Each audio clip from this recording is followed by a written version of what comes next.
So confidants are different from other social links in the series, where these social links actually give you benefits for hanging out with outside of XP boosts. Yeah.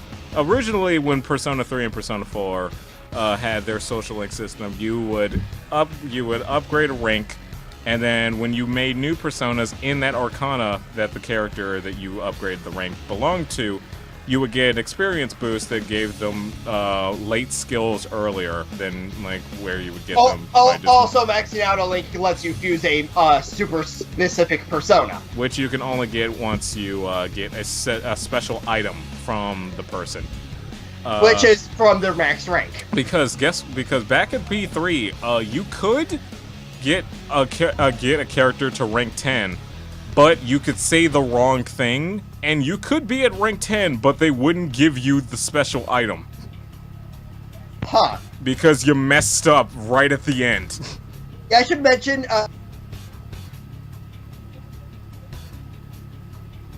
and that's as far as I've ever gotten. Okay, you cut out completely then. Oh. I heard Train Boss thought, this is not Final Fantasy VI. Mm-hmm. Basically, I believe it's Priestess as the first non-tutorial full moon boss. Oh, I was thinking literal Train. And then I got to the 3 tables in FES, and then I died over and over. Oh, good. And now I'm playing through Portable. I'm disappointed in you. I never understood why the magician is just like a amalgamation of arms, and then every other shadow after that actually has like a form to it. I guess I just needed something simple to start the game. The confidants also. But yeah, going back to the confidants, they do give you a bunch of different skills. Some are actually useful. Others completely useless. High insta kill and not letting me grind. Okay. That's perfectly fine. No. But oh god, I can't remember her name because there's too many. There's too many chi names in Persona. But yeah, fortune teller lady, completely useless outside of just like money grinding. That's all I used her for. Yeah, I can see what the future skills of the confidants are. Why would I ever need to do that? Why would I need to do that when the game already tells me that? And the only time it doesn't tell me, it's with the final party member that doesn't show up and that doesn't necessarily prove that he's going to be a party member until the semi-final dungeon. Yeah. So... why? Also, like, hey, extra boost to social links. Okay, that's cool. This is already a really easy game to max rank. Yeah, but for some confidants, some you take immense pleasure in learning, like the tower. Yes. Oh yeah. Or Sun. Just Sun. That one was very. Moon. Yeah. Pokemon Sun and Moon are the best social links. Yes. Because Moon gives your backup members XP, and Sun makes negotiation easier. And also just gives you bonus XP in general. Yeah, and Sun gives you extra negotiation options, which makes things so much easier. Yeah. Temperance. Good old Kawakami that for some reason... Time slots! Really not as useful as it sounds. Very useful in New Game Plus, though. Yeah. Yeah. It sounds a lot more useful than it really ends up being. But it's still very useful in New Game Plus because it gives you even more leniency for social links. Yeah, dude, there's been multiple times where it's just like, I picked this singular day to actually go out and do all 7 of the requests that I had backed up. Then I also realized it's Sunday, so this is the only time I'm gonna go out with Yoshida. Kawakami giving me a massage, I'm about to go talk to an elderly man. Yeah. To oil me up. I'm going out. If I recall, I think Yoshida was actually the first guy I maxed out. Yeah, he was like I'm fine with this. He was like the 2nd or 3rd after I found out that he had a time limit to him. Yeah, I was warned about the time limit by one of you very early on, but I was already hardcore focused on him anyway. Yeah. But yeah, I love all the confidants because not only are they much more developed in this game compared to Persona 3. And I bet some people are gonna get tired of me comparing this game to Persona 3 and 4, but It kind of happened. you have to do that kind of because this is how the series is evolving. Like, you gotta point out. I found You gotta Temperance to be extremely awkward. Just saying. Just the I fact that hate it's doing just the Temperance because I did not like that fetish Mhm. thing. I'm sorry, game, but I'm really not fond of having maids come over to my house. I'm really not. I mean, My I was whole mainly- thing about that is just like, okay, so it's like she's showing up before or after Sojiro leaves. I believe it's after Sojiro leaves. But when there's time, but like, how's that the case when after you get a massage, you go downstairs and Sojiro's still there? That's a good point. Like, so like, the fact that there's a maid coming here upstairs with does not feel the need to at any point tell like Sojiro about it, and Sojiro's just like, okay, should I even ask or should I just let whatever happens happen? Knowing Sojiro, I think it's just like, you know what, not my business. Not my problem. Also, since we brought him up and didn't necessarily really bring him up around the beginning section, Sojiro, what a guy. Yeah, no, at first I was like, okay, so this is going to be our guardian. He seems interesting. You get later on into his confidant and later on in the plot. I like you. I like you a lot. It's like, Dude started off as the most anti-Dojima ever. Yeah, like he started off as not very likable towards you because your record and everything, but as you get to know him, he's a really cool dude. He's a sweetheart, and he's a sassy old man, and I love him. And I wish he was real so I could try out his curry because I love curry. Dude, so the funny thing about... God damn it, dude. Makes me hungry. The funny thing about Sojiro's voice is that he's the same voice as Boss from Catherine. Yeah. So there's actually a reason why he keeps going, let me explain, whenever bringing up coffee or curry, because he's actually the dude who goes in Catherine's just like, while you finished your drink, how would you like to learn about gin and tonic? You know, just like, having played Catherine before, it's just like, this dude is the Catherine narrator. Holy crap. Starts making coffee and curry. Oh my god, that is an amazing Easter egg for those who know Atlas. Let me explain. Listen up. So going on to other confidants, and then you're on New Game Plus and just having Kawakami make them all for you so you don't get any of the tips. See, no, I didn't do that. I never had Kawakami fix any food or drink, but I did have her wash my laundry once. I did that first playthrough. Which, that's something we didn't bring up. Randomly, you just find, like, bits and pieces of armor that's just all dirty that you need to clean up in the laundromat, and it turns into actually good armor. Granted, when you're on New Game Plus and have the best armor already, it doesn't matter. I just sell it for the 200 yen. My first playthrough, I let Kawakami do, you know, the laundry every now and again. But it wasn't until I got forward to the game that I actually started reading the type of armor that you get. And like Jacob's favorite one that I read and went, wait, no, that doesn't make any sense, is spyware-laden armor. Where it's just like, how do you infect metal with spyware? Atlas! But you know, once you're on New Game Plus and it's carried over the best armor already, it's just like, okay, thanks for the free 200 yen. Yeah. I was like, other confidants include a Yakuza, who's your gun salesman. Yeah, And despite him showing up early, you need level 4 guts, and god damn it! Yeah. Also, customized model guns really feels like you're really trying to push it being edgy, but not being, we can't have guns. So they're going to be customized model guns that act like guns. My problem with the customizable feature is that it doesn't apply to certain guns. This includes your ultimate weapons. So at a certain point... Oh, that reminds me. I need to itemize some personas on my current playthrough. At a certain point, that customized feature that takes until, like...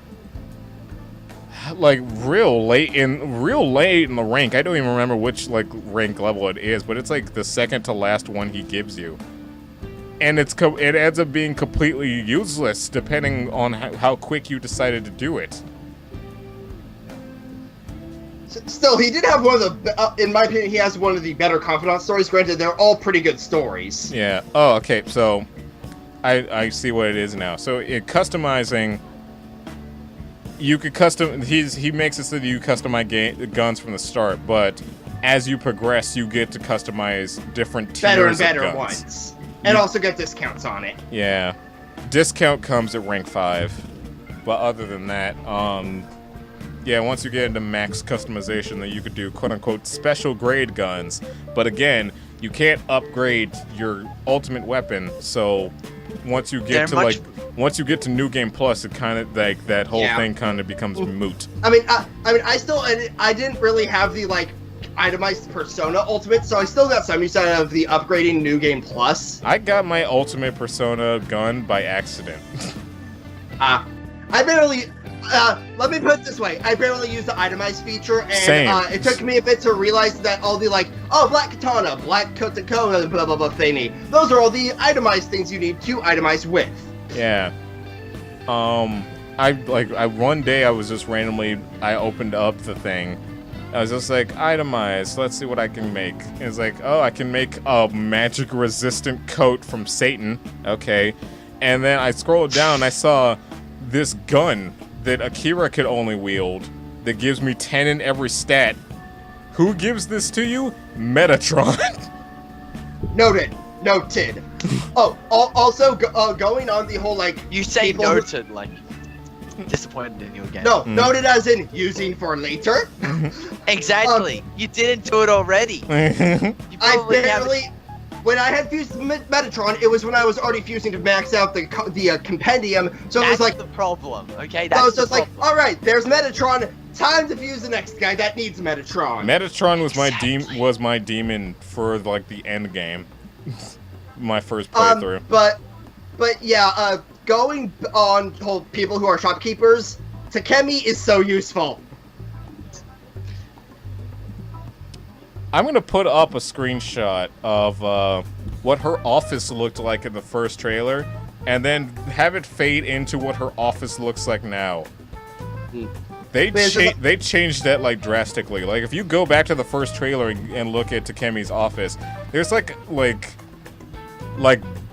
government-based like valves and glass jars filled with water. You know, like the way the things she can sell you once you max out her confidant are so useful. Just like, yes, I will gladly take these max revives. Or you could just get her to rank 7, get those 50k SP restore items, and never talk to her again. I know I did.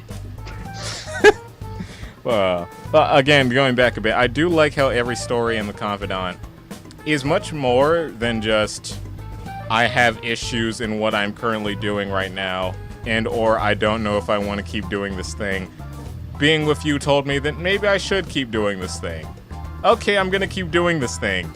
You know, Social you're link actively over. helping them with their problems. Yeah, in because five. I like how it's just like more than that, where it's like Yeah, like Takemi, you're helping her make the medicine she's been trying to make for years. so that she can help some sick child.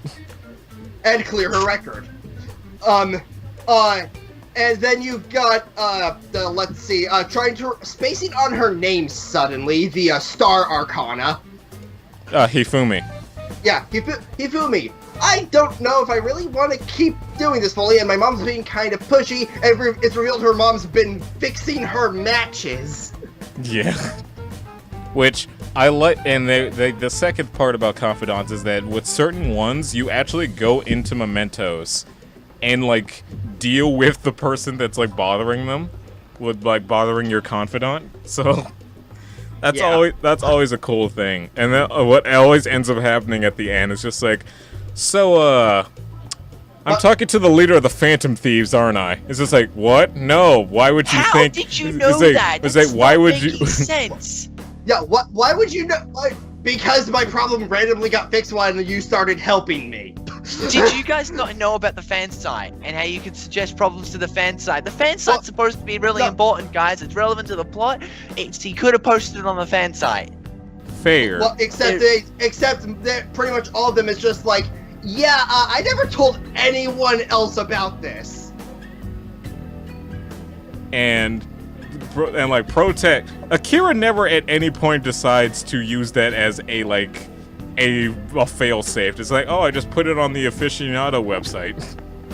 You know, the website that's supposed to be really big, very plot relevant. It's in the bottom right hand corner nearly all the time. Although probably my favorite one has to be Yoshida, because it's just like, yeah, I know how people work. I know I can see into people. You're the leader. It's like, I can tell that you got like very swindled back in the day, and that you're trying to fight for what's right. I'm not gonna say anything, but I'll be right with you. He's just an old cool guy, so he's fine. Yeah, Yoshida's awesome. But like, unlike say, you know, and he other doesn't even people care about the guy figuring who it out. screwed. He doesn't even care about the guy who screwed him over in the past. It's just like, yeah, past is past. I'm just gonna work my way through things. So he doesn't even have a mementos request. It's just like he teaches you how to speak to people so you can shadow negotiate. You somewhat help him with his problems. He's just an overall cool guy. yeah. Although my favorite mementos request one has to be Sojiro's, because it's just like you and Futaba going to deal with it personally. Yeah. And then you're on New Game Plus and just absolutely wreck the guy solo. In like 2 turns max. It's like new game. It's like new game. Pretty difficult fight. New game plus Meggy Dolan. Charge Meggy Dolan. No, it was like New Game Plus. Oh, look at that! I reflect you. Reflect. But yeah, the mementos requests, which we never pointed out. There's a website that your friend eventually makes for you. Mishima, he's a cool guy. Yep. Mishima is precious and did not get nearly enough screen time. Yeah. Are you an NPC? He's the protagonist. Mishima is technically your 10th party member in this game. Yeah, but yeah, it's just like I love how that was is. one of the confidant responses. Just like he's a protagonist, and that's actually the best response. Yeah. Well, but he makes you a website where people can submit all sorts of requests.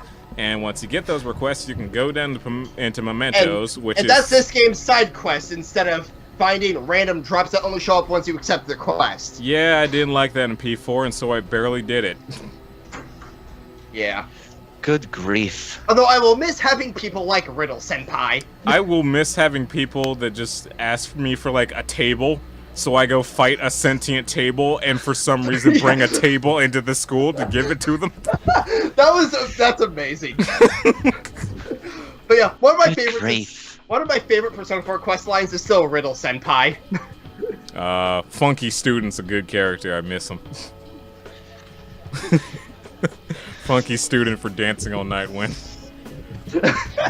I miss I miss the character who was really important to plot progression actually being cared about by the party, or even referenced. Just saying. I'm saying Mishima was a huge missed opportunity. Now that we've broadened out the party multiple times, and we've pretty much gone over everybody else in the game. We've gone for over an hour so far. Yeah! Are you surprised? P5's long, guys. We might make this into... We most likely will put this into 2 parts. But, anyhow, let's talk about our main cast and how they're way better than P3's cast. And P4's. Particularly P4's. The only reason Persona 4 is still my favorite game ever is because of all the franchises it got me into. Fair. That's fair. But, God, P5's characters feel so real compared to everybody else. I know, they're so 3-dimensional. It's awesome. And maybe, all things considered, maybe it's just because, they're not only just actual normal human beings instead of anime tropes with character, but and also could be the fact that just a lot of these characters have issues that I relate to personally. Oh yeah. So that could be part of it. But and another key part here is the fact that they actually kind of interconnect and interact with each other as like They're actually yeah. human friends. beings. Like, Futaba I'm- and Yusuke's interactions are something I did not expect, but I love. That goddamn gif of like them all at the beach, and Yusuke found some lobsters because he wants to draw them, and then Futaba They just like bought runs lobsters. over and tries to grab them. The that's one of the problems with P4. I'm not saying that P4 is terrible, but the characters are terrible. I mean, the characters kind of don't really communicate to each other. You've got the obvious, they get paired to the point that they gave them special moves in Golden, which like Chie and Yukiko, and Yusuke basically adopts Teddy, and then there's the ship tease with Naoto and Kanji. But it's not really a team as it is. There's this one guy that everyone likes, that guy with the grey bowl cut who's... But, like, one post I saw described it perfectly, actually. Persona 3, we're just a team, that's pretty much it. Persona 4, we're only really friends because of you. Persona 5, we're the squad. We're the squad. Yeah, we're the squad. We interact with each other. My only thing, my whole problem with P4's cast was that everybody didn't actually feel like they were friends. Like, everybody bickered too much for me, to the point where I'm just like, okay, like, yes, you guys... They spent more time telling us they were friends than actually showing us they were friends. Yeah, because, again, like, they bicker so much, especially Chie and Yosuke. Like, I get it. You know, Yosuke's kind of a loser and a perv, so, you know, they get a bit annoyed. But then I look at An and Ryuji's relationship and see, like, two childhood friends that, yes, Ryuji's gonna ogle An, but that's because, like, he's a dude. Like, men do that. And An doesn't get offended by that. She's flattered and also teases him about it. I would also like to slow down a bit just because of how that sounded. It's not... whilst, yes, we had to have the obligatory stupid babe hunt, whatever, they don't hugely... Which they pretty much gagged that running gag at the end of it in that one beach scene. I with think the they guys always that ran do into that. An. I think my favorite part about every single babe hunt, quote unquote, is that the protagonist can just be like, I have no interest in this whatsoever. Yeah, it's those fan service tendencies in P3 and 4. Also, I one get thing toned down, which is very nice to see. By the way, one detail I really liked though was during the school trip, it's just like Mishima, I'm gonna have to get a girlfriend if I want to get out of this crap, don't I? Cut to if you're single on Valentine's Day. Wait, where's Mishima? Did he? Right, I love that. That's right, guys. And then where Yuji shows up, it's like, so you didn't have anybody? It's like, shut up. Then Morgana's just like, I'm not gonna stay here any longer. But no, that is just like, by the way, why isn't Mishima here? Wait, you don't think he... Say he betrayed us. Betray us? I'm just sitting here because I didn't want to romance my teacher. Well, you didn't have to. There's multiple people you could romance besides Kawakami. I didn't want to romance people. That's fine. So you I got a specific character in mind, and I just didn't get the rank up enough before New Game Plus. You got a bromance with Ryuji where he gave you chocolate that his mother gave him. Also, I just, considering I'm never going to end up doing this myself, I decided to look up the video of what happens if you romance everyone. Okay. Oh my god. So, see, no, the thing about that is that I love that evolution over these games, because P3 practically forced you to do that because of how terrible its social link system was starting out. No, wasn't it straight up mandatory? So yes, if you wanted to actually get everybody, see, P3's was way more strict. Like, if you go back to that and actually mess up like a few things, you actually remember that reversed arcanas are a thing. Where you need. Fun fact: I actually ended up reversing eyes once in Persona 4. How? I told her telling off that one guy was harsh. Because Okay. that's what my actual response would have been. Yeah, but see, like To be fair, that actually gets the one in P4 actually reverses as part of the plot. Yeah, but P3's, on the other hand, was way more strict, so if you messed up once, it's in reverse now, and you gotta hang out with them just to set it back straight. And then you need to go through the whole thing again because you didn't rank up at all. So it just wasted more time. So the only way you could like get everybody up efficiently and do like get enough points for everybody's like social link discussion was to eventually just date everybody. Unless you wanted to end up reversing the social link or not having enough time to rank up everybody so you can get Orpheo's Telos. Yay. P4 sort of had this whole mentality too, but Golden fixed it so that like the social link system was better, and if you actually did start dating more than one person, then you got like you get sad scene on Valentine's Day. Yeah, but P5 on the other hand basically says, okay, no, if you actually dated everybody in this game, you're a scumbag, and we're gonna make you feel like a scumbag. By having every single one of them that you didn't actually bring with you to Valentine's Day beat the ever-living shit out of you. I love the goddamn comedic timing of everybody's left because they're done like kicking you on the floor. Your phone. Do you think the chocolate from my mom counts? Yeah, your phone vibrates. You pick it up. Ryuji, does chocolate from your mother count? It collapses. Sojiro comes in. Okay, look, I covered for you. All right, but and considering it's been established he was like a ladies' man when he was younger, it makes sense for him. I covered for you. Somehow, you need to do the rest on your own. Then he Here's chocolate. Then he just leaves a piece of chocolate for you.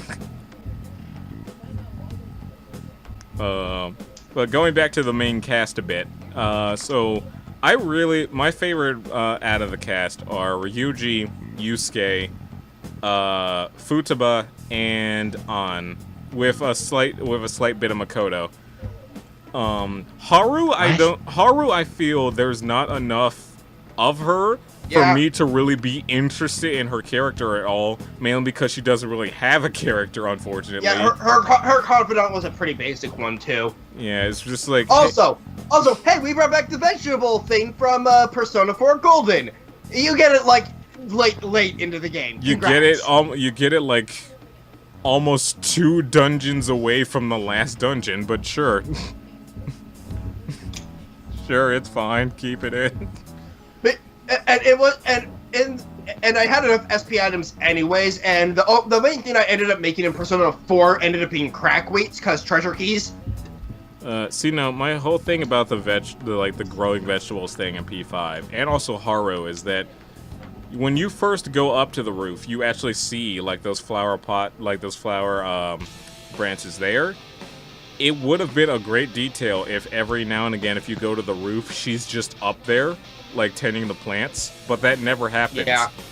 The only time you see Haru before she officially shows up is a small, like, glimpse of her during the scene where you guys go out to that festival, but then it ends up getting rained on.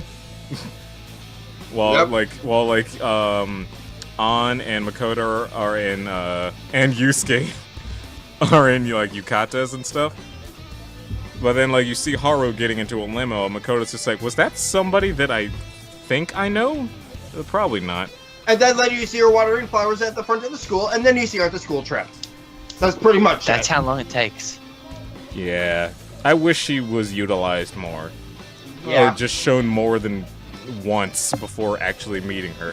I mean, the fact that she has one-shot kill is pretty useful, but and she's a good Psy user as well, but that's about it.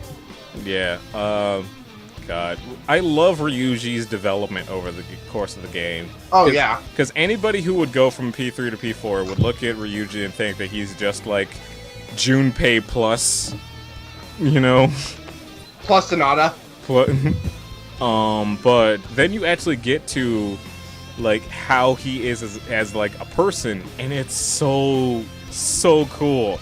I really love the fact that like his whole thing is just like, well, I'm pretty much an outcast thanks to what happened with Kamoshida. And I don't feel, and like, you're an outcast just because your past caught up with you. I'm not gonna let you feel alone just because of that. And like, that's so sweet. I love that. And to think the two of you just randomly met, because you were both late. Yeah.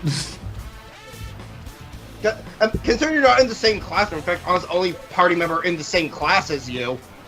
Imagine what would have happened if that rain never happened. Let's not. The game wouldn't start. That's basically what. Because if it wasn't for Ryuji saying "Pervy teacher, king of the castle," and then like the mementos, the metaverse app. That's such a specific thing to have happened. Then again, so is having your hand shaken by a gas station attendant on your way home. Yeah. I'm almost surprised that some man in a black robe didn't just walk up to Akira when he arrived in Tokyo and shook his hand. It's like, surprise, it was Igor the whole time. Also, fun fact, apparently in the original PS2 version of Persona 4, when you shake the hand with the gas station attendant, your controller vibrates. Yeah. Which, considering I first played Golden on Vita, I didn't get that little bit of foreshadowing feature. Also, I find it both odd and kind of cool that we sort of keep that little sister tradition going on, but this time it's with Futaba instead of Nanako. And also, I like the whole fact that just like, especially with Sojiro's confidant, basically, especially how it advances over the courses of the game, because at certain points of the game that like they just don't let you advance with Sojiro's confidant. Until plot. Yeah, until plot happens. But I do really like how Sojiro goes from this very cold, like, just like, don't screw up, don't screw me up with you type of mentality to, you're a part of this family, regardless of what happens. Yeah. And like, I cried at that scene where it's the rank 10 and you guys all go to the church so that you could see Wakaba's grave. You know, when you mentioned going to the church, I suddenly remembered Yusuke's confidant. Yusuke's confidant is stupid and I love it. Just like, okay, try to show the passion of Christ. No, like this. Pulls Ouroboros' pose from a previous game. Yeah, just like, then like the pastor comes in and is just like, what are you two doing? We're trying to mimic the crucifixion because I'm trying to find passion in painting again. Oh, well, you see. He says, well, passion wasn't all. Well, Jesus Christ felt pain, sure, but pain isn't the only thing. Leaves. Well, we definitely learned something. Farewell. Those pose again. I've brought up in the main group chat for the Crusaders that I would have liked a female protagonist, and that's mainly because I want to date Yusuke. Everyone does.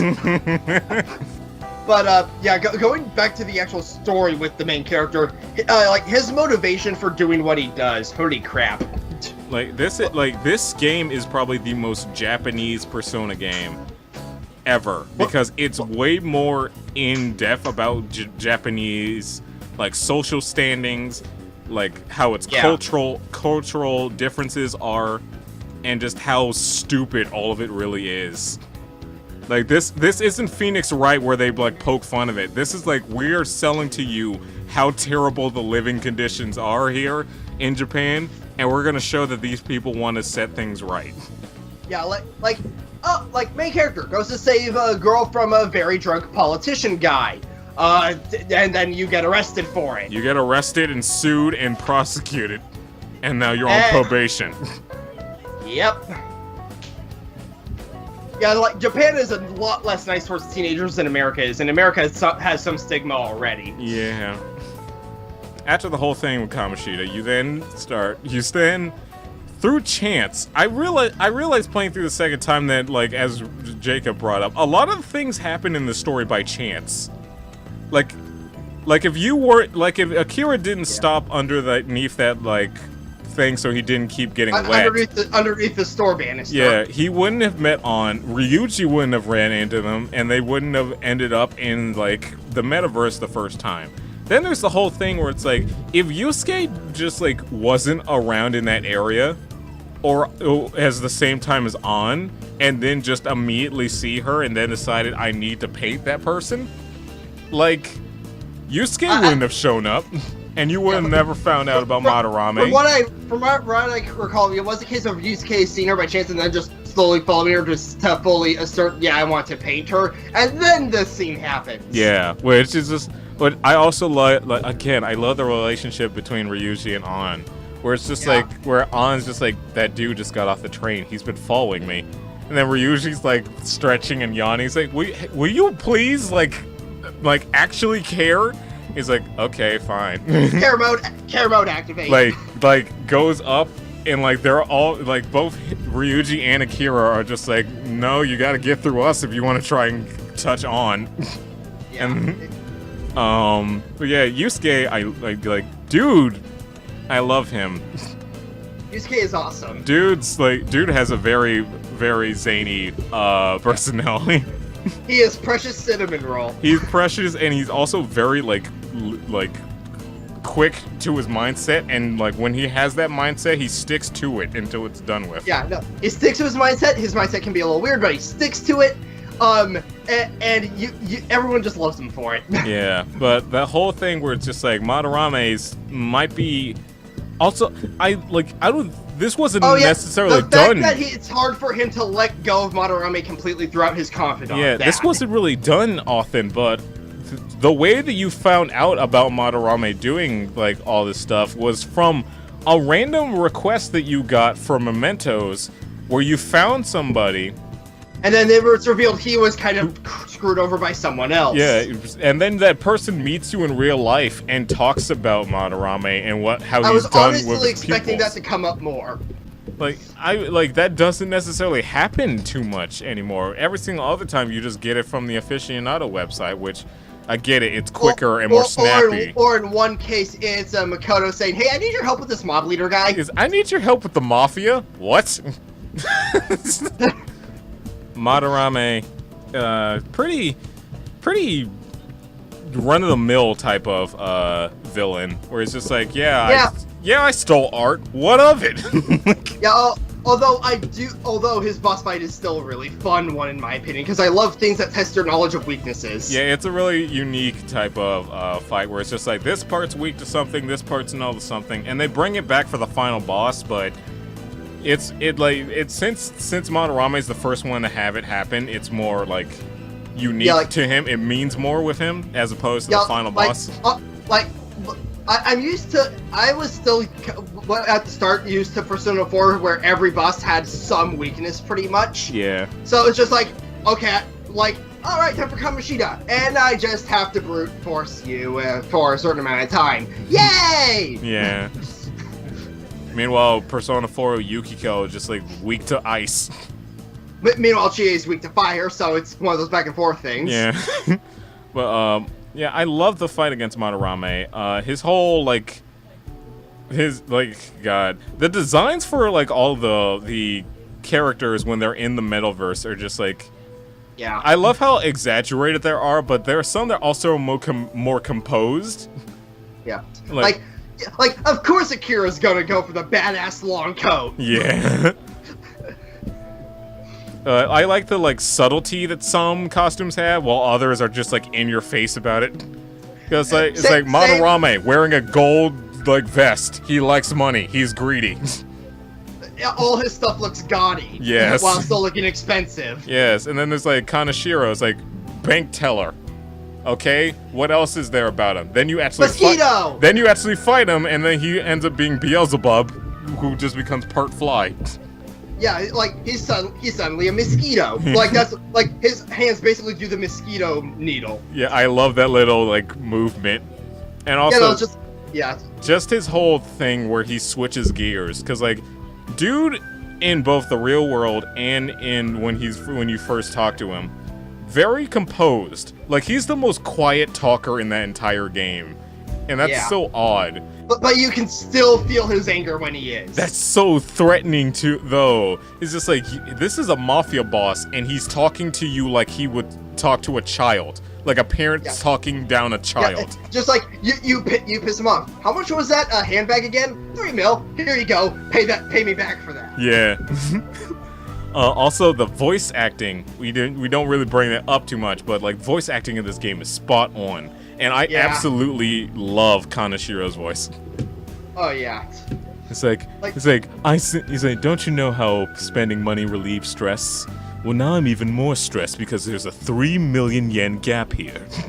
But yeah, I absolutely love that, and just like the whole thing with Makoto too, where it's just like she's trying to help, but like doesn't want to seem useless because her sister is being a jerk.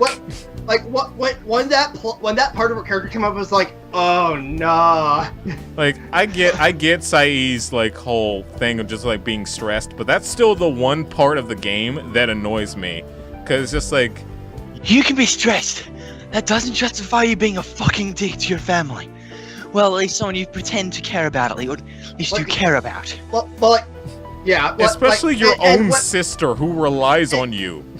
And when my brain realized, oh, that's going to be her character arc. Oh boy, well, I know how this is going to go now. This is going to be fun. Also, Makoto's god dang amazing. Just like, I'm going to prove to you that I can do whatever I want to. Bring me to your boss. Yeah, finds the dude that they found the other day. Just says, hey, take me to your boss. Are you sure? Are you sure about that? Take me. Are you sure? Are you sure? It's like, okay then. Also, more awesome character moments. We're usually jumping in the middle of traffic in front of a taxi. Oh yeah, that was awesome. Just like, oh crap, we need to catch up. Taxi! God damn it, taxi! Okay. It's just like, so who's on the line? That is Akira and friends burst in. It's like, oh, now I see what happened. You got followed, you idiots. It's like he just goes from, this is kind of hilarious. God damn it, guys. But yeah, I love Kanashiro, and his dungeon's pretty odd, all things considered. There's a part of me that likes it, and there's another part of me that's just like, okay, I don't like how the last bit's a little bit padding. Well, yeah, also, it's just like, I've never had to go to my key items this much. Yes. Like, after that second bit where it's just like, dungeon. Yeah, after that second bit where you find that, like, the hallways, they're just, like, has money flowing in on the outside, you think, okay, I'm about to be done. Then you go down into the giant safe that's basically just a giant lock, and then you realize you need to go down into different, like, pockets, find a code, input that code into, like, a